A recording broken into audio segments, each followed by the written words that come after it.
Reflections. This is a very important skill that every great leader need to have, to pause every now and then on a regular cadence to reflect on three things. What are their strengths today? What are their values? What are some of the challenges that they're facing? If you have a good understanding of your strengths, your values, and the challenges, then you can actually take action. This ability to reflect is very important skill sets to master, especially when you're coaching someone. Let's say you're an engineering manager and you're having an employee in your team. And typically, after some level of maturity, most people question for meaning. Most people question for why are we doing what we are doing? Most people question for some deeper aspects. Why is this project important? Will this help me in my career growth? I really don't like working with this person, and so on and so forth. Everyone has a set of challenges. And if you're trying to mentor someone, even if you're like, let's say, a senior IC, individual contributor, let's say you're a principal engineer, you're a distinguished engineer, you will have leaders that you will have to coach. That's where reflections is an important technique for each one of us to master, especially if you're coaching someone. If you're a leader, you want to be able to reflect yourself fully, understand your strengths, your values, the team principles, leadership principles that you have established, the company values. You need to understand them. Why? Because those are the things that give meaning to life. Right?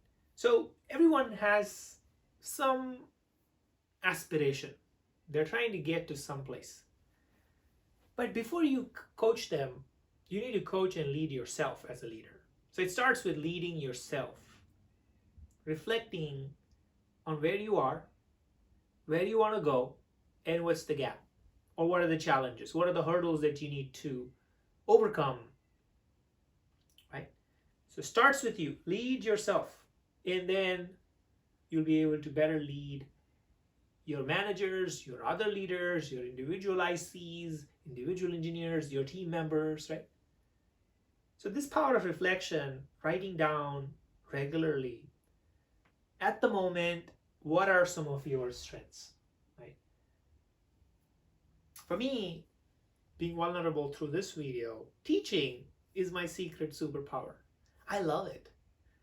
I know I might not be the best at it, but I'm going to strive for being the best at it. So that's something that I like. Why? Because I like to break down complex things into simple things that I can summarize, I can convey it, the other person resonates with it, right? I can plan a lot in detail. I can persist until I get the results. I can persevere. So those are some of the strengths. Some of the values, like family, could be values for someone. They really care about the family. They really care about spending that time with their children, spending that quality time with their spouse or their partner. And some people really value contribution. Most people do. So understanding your own contribution, your own values, your own guiding principle is very important. And if you don't, you should probably take the time. Take half an hour to start with. Give yourself just half an hour to write down your values, your strengths, and then your challenges. Where you are, with what the strengths that you have and the values that you carry, where you want to go, and what are the challenges between. Right? And whatever holds you back, it's important. And a lot of open-ended questions you can ask yourself.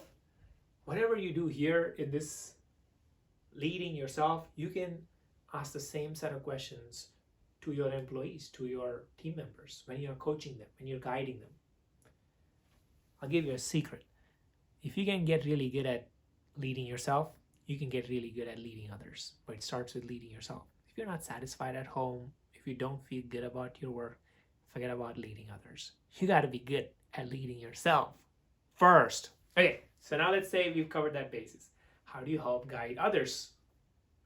You ask them open-ended questions. Some open-ended questions.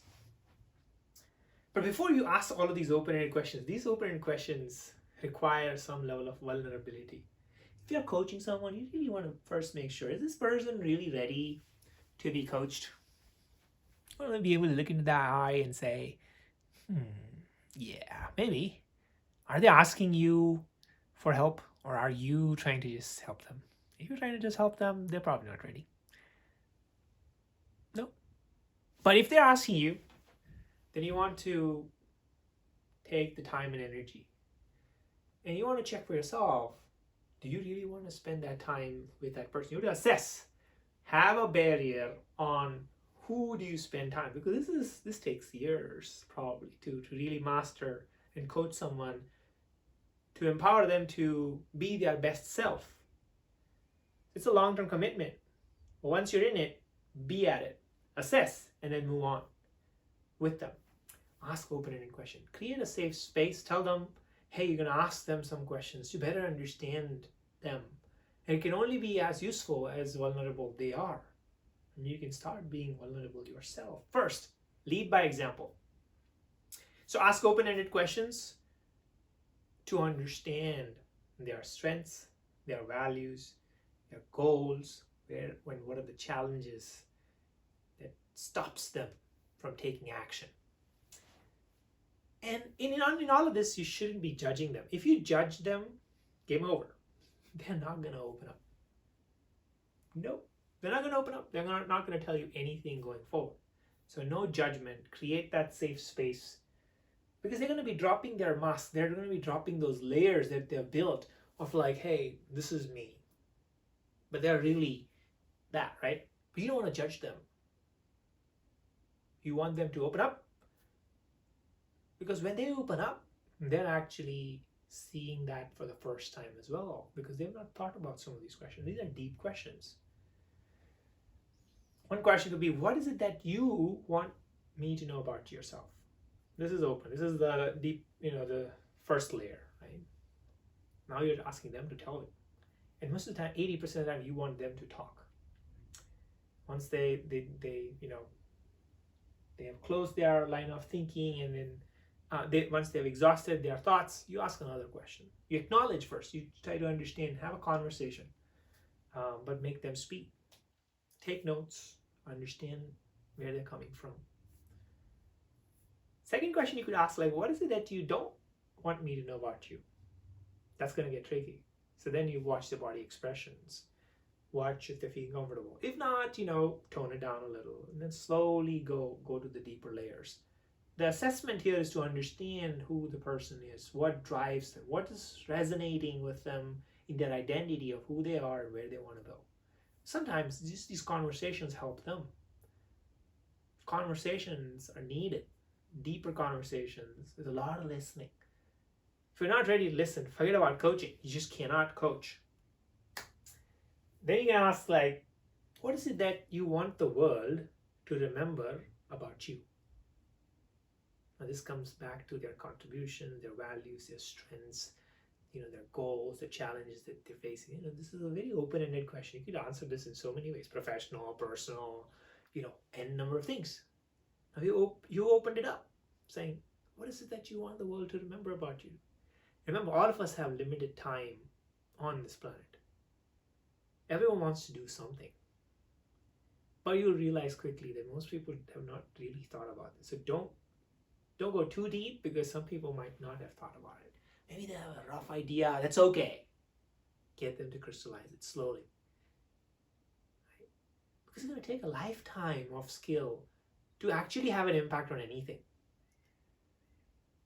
So to get to that answer, it takes time. It's okay. What are your dreams for yourself? Well, that's also opening up more. What are your dreams that you have for your significant other, for your kids, for the company that you're leading, for the team, the legacy? What is it that you want to leave behind? We all have limited time. What is it that you want to leave behind? Important. Very profound question, right? And then once they tell you where they are and where they want to go, you then ask the question like, what is it that's holding you back to take that first small little step towards that goal? Understand their goal, the legacy, the dreams. What is that first step, right? From where you are to where you want to go. And then they'll open up. And then say, can you take that commitment? That's the next step. You don't want to push to that question because then that's just pushy. Just asking that question itself make them think, hey, maybe I can take that commitment for myself, right? Maybe they want to get better at their health. Maybe they want to get better at their time management. Maybe they want to get better at learning a new skill set. Whatever that is, understand deeply what are the challenges that they're facing and what step they can take. What is holding them back?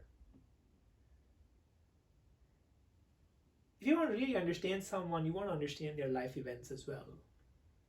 Like what in their life changed their entire perspective, or at what moments were so important, critical, where it changed their entire life, their thinking, their thought process. Understand the person. Understand where they come from. Understand where they want to go. These are all open-ended questions. So a great coaching session is all about being fully there, listening, and most of the time paused and waiting for them to answer. And you're listening. Your body language is open and you want them to tell you. Only when you understand where they are that you can have any reasonable chance of success of where they want to go. And most of the times people need a lot of these conversations, right? And then what is it that you're proud of?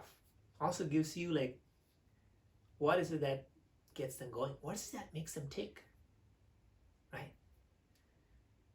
Everyone has different aspirations. So that's why these open-ended questions are great coaching sessions that you can use not only for yourself as an individual to lead yourself, but you can also use this to coach others so that they can get better at what they are. You want to invest in relationships with people. Only when you invest in those relationships that they can answer all of these questions. It's impossible for someone to open up and tell you what is it that they want. What is it that they wish to aspire for? So take the time, invest in your people, invest in yourself, do this exercise, maybe create a collage of, pictures, drawings of, your values, your strengths today, your challenges, your goals, and then have that vision board in front of you that inspires you. Get people to create it as well. That will inspire them. Draw it out, be creative. Get better at reflection and coaching. All right, thank you.